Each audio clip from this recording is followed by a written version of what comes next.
안녕하십니까. 부자. 우리 사장님들 모두 다 부자 되는 그날까지 도와드리는 파트너, 중소기업 경영연구소 김민종 팀장입니다. 네, 이 영상 시청하시려고 들어오신 분들 아마 대부분은 25% 세액공제 받는 그 부분 궁금하셔가지고 아마 들어오셨을 것 같은데, 연구소는 무슨 연구소?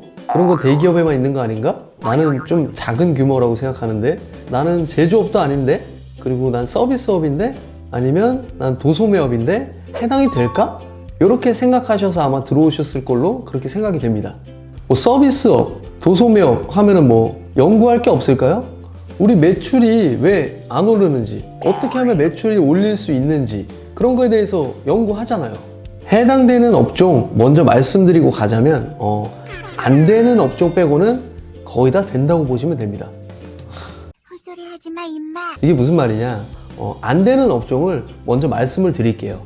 일반 유흥주점업, 무도유흥주점업, 기타 주점업, 기타 사행시설 관리 및 운영업, 무도장 운영업, 블록체인 기반 암호화 자산 매매 및 중개업, 그 밖에 비영리 기관, 돈을 벌지 않는 기관이라는 거죠. 그리고 의료법에 의한 의료법인 등, 이렇게 안 되는 업종 말고 과학기술 분야와 서비스 분야 대부분은 가능하다고 말씀을 드리는 겁니다. 그럼 처음에 말씀드린 25% 세액공제, 이 혜택은 어떻게 해야 받을 수 있을까요? 핵심적인 부분만 찝고 자세한 부분은 상담 시에 문의를 주시면 좋겠습니다. 첫째는 연구 인력개발비 세액공제, 그리고 둘째는 연구소용 부동산 지방세 감면, 셋째는 벤처 확인 및 이노비즈 인증 지원. 이렇게 핵심적인 부분 세 가지만 말씀을 드리겠습니다. 첫 번째, 연구인력 개발비 세액공제. 이게 제일 궁금하신 내용이죠. 연구개발과 연구인력 개발을 위해 사용된 비용의 일정률을 법인세에서 공제한다. 개인사업자는 종합소득세에서 공제를 하겠죠. 중소기업은 25%, 중견기업은 8%, 대기업은 0에서 2%. 우리는 중소기업만 기억하시면 됩니다. 간단하게 말해서 연구하는 데 쓴 비용과 연구 전담요원 한 명의 연봉을 합친 금액이 만약에 5천만 원이다.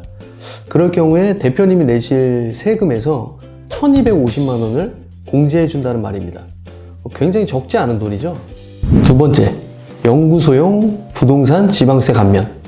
이건 연구소용으로 직접 사용되는 부동산에 대해서 취득세 60%, 그리고 재산세 50%를 감면시켜준다는 내용입니다. 그런데 연구소를 설립할 때는 기업부설 연구소와 연구전담부서, 이렇게 두 가지로 나눠져 있습니다.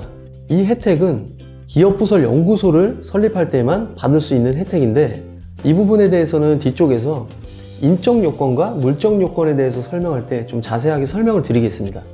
세 번째, 벤처 확인 및 이노비즈 인증 지원. 이 부분은 보통 일반적으로 사업하시는 분들은 관심을 많이 갖지 않았던 부분인데요. 벤처 확인과 이노비즈 인증을 통해서 받을 수 있는 혜택들이 굉장히 많습니다. 특히 자금이 많이 필요하시다는 분들에게는 이 부분이 꼭 필요하실 텐데요. 이 기업부설 연구소는 벤처기업 기타 항목에서 기술성 평가 항목이고, 이노비즈 인증 시 연구개발 활동지표 평가 항목에서 배점 비중이 굉장히 높기 때문에 중요하다고 말씀을 드리는 겁니다. 그럼 혜택에 대해서는 우리가 알았으니까 어떻게 준비해야 되는지 알아봐야 되겠죠? 기업부설 연구소나 전담부소를 설립하기 위해서는 인적 요건과 물적 요건을 충족해야 합니다. 인적 요건에 대해서 먼저 말씀을 드릴 건데요. 말 그대로 인원 수와 요건에 충족하냐, 이거를 보는 겁니다. 연구 전담 요원 수인데요. 대기업, 중견기업은 보실 필요가 없죠. 대기업에서는 아마 이 영상 안 보실 거니까. 연구소는 소기업만 보셔도 3명 이상이잖아요. 그런데 전담부서는 기업에 관계없이 1명 이상입니다. 1명만 있어도 된다. 전담부서면 여기서 먼저 말씀드린 연구소용 부동산 세제 혜택, 이거 못 받는 거예요. 그런데 생각해 보시면 연구하기 위해서 연구소 건물을 따로 올려서 연구하는 기업이 많이 있을까요?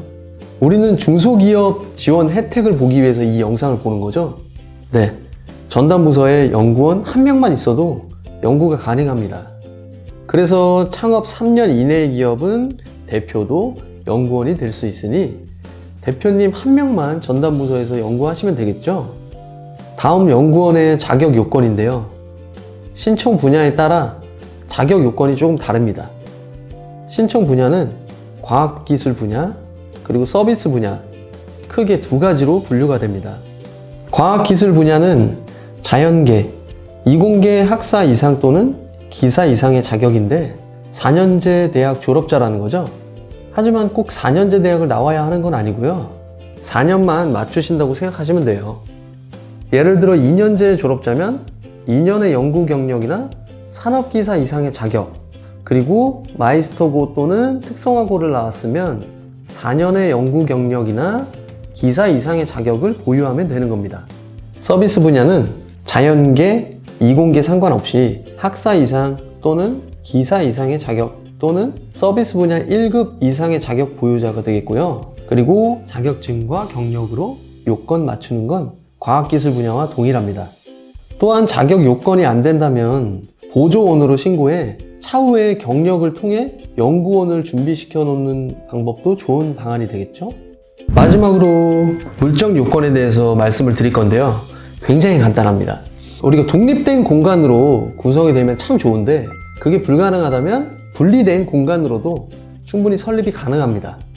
넓은 공간 안에 분리된 공간으로 연구소나 전담부서를 구성하시려면 파티션으로 분리된 공간을 만들어 주셔야 돼요. 다만 분리 공간으로 구성할 경우엔 50제곱미터를 넘을 수 없으니 유의해 주시기 바랍니다. 여기까지 기업부설연구소와 연구개발 전담부서를 통해서 지원받을 수 있는 혜택들을 간단하게 알아봤습니다. 내 회사가 가능한지 불가능한지는 저희와 상담을 통해서 판단을 하시면 됩니다. 저희 중소기업 경영연구소는 중소벤처기업부의 중소기업 상담회사로 정식 등록된 기업이니 안심하시고 상담하시면 되겠습니다. 상담할 수 있는 방법은 밑에 설명란과 댓글을 참고해 주세요. 그럼 다음 영상에서 다시 찾아뵙겠습니다. 감사합니다.